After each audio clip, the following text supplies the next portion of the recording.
Hello అండి, అందరికీ నమస్కారం. Welcome back to our channel జున్ను బన్ను క్రియేషన్స్.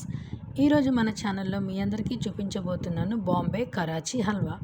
ఈ కరాచీ హల్వాని మనము కార్న్‌ఫ్లోర్‌తో చేస్తాము. అది ఏ విధంగా చేస్తారో ఈరోజు మన ఛానల్లో చూసేద్దాం. ఇంకా ప్రాసెస్ని స్టార్ట్ చేద్దామా? ముందుగా కొద్దిగా కార్న్‌ఫ్లోర్‌ని తీసుకొని అందులో వాటర్ని యాడ్ చేసుకొని వీడియోలో చూస్తున్నారు కదా, ఈ విధంగా లంప్స్ లేకుండా కలుపుకొని పక్కన పెట్టుకోండి. తర్వాత కొద్దిగా నిమ్మ ఉప్పులో వాటర్ని యాడ్ చేసి పక్కన పెట్టండి. కొన్ని జీడిపప్పును పక్కన పెట్టండి. అదేవిధంగా కొద్ది నెయ్యిని కూడా పక్కన పెట్టుకోండి. తర్వాత స్టవ్ ఆన్ చేసి స్టవ్ మీద కడాయి పెట్టి కడాయిలో కార్న్‌ఫ్లోర్ కంటే 3 రెట్లు ఎక్కువగా షుగర్ని తీసుకోండి. ఇందులో కొద్దిగా వాటర్ని యాడ్ చేసి వీడియోలో చూస్తున్న విధంగా పాకం పట్టండి. ఈ పాకము షుగర్ కరిగిపోతే సరిపోతుంది. ఈ పాకంలోని కొద్దిగా పాకాన్ని తీసుకొని పక్కన పెట్టండి. ఇందులోనే ముందుగా మనం మిక్స్ చేసి పెట్టుకున్నాం కదా కార్న్‌ఫ్లోర్ మిక్చర్, ఆ కార్న్‌ఫ్లోర్‌ని వేసి బాగా కలుపుతూ ఉండండి. ఈ విధంగా కలిపిన తర్వాత మిశ్రమం అనేది ఈ విధంగా గట్టిపడుతుంది.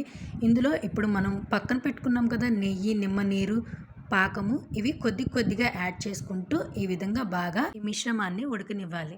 కొద్దిగా నెయ్యిని యాడ్ చేసుకొని బాగా కలుపుకొని దగ్గర పడ్డాక కొద్దిగా నిమ్మ ఉప్పును, కొద్దిగా పాకాన్ని ఈ విధంగా ఆ యొక్క నెయ్యి, పాకం, నిమ్మ ఉప్పు నీళ్ళు కూడా అయిపోయేంత వరకు కూడా వేసుకుంటూ బాగా కలుపుకొని తర్వాత ఫైనల్గా కొద్దిగా జీడిపప్పు, కొద్దిగా ఫుడ్ కలర్ని వేసి వీడియోలో చూస్తున్నారు కదా, ఈ విధంగా మిశ్రమం అనేది రావాలి.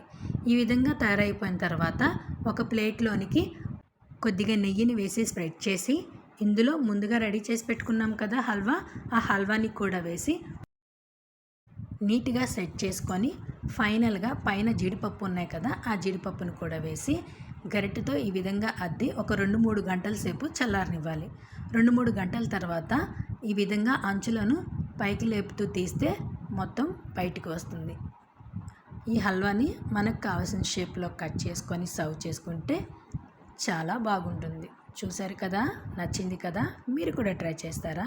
అయితే మీరు కూడా ట్రై చేసి మీ ఇంట్లో వాళ్ళందరికీ పెట్టి ఆహా అనిపించండి. Thank you for watching. Subscribe.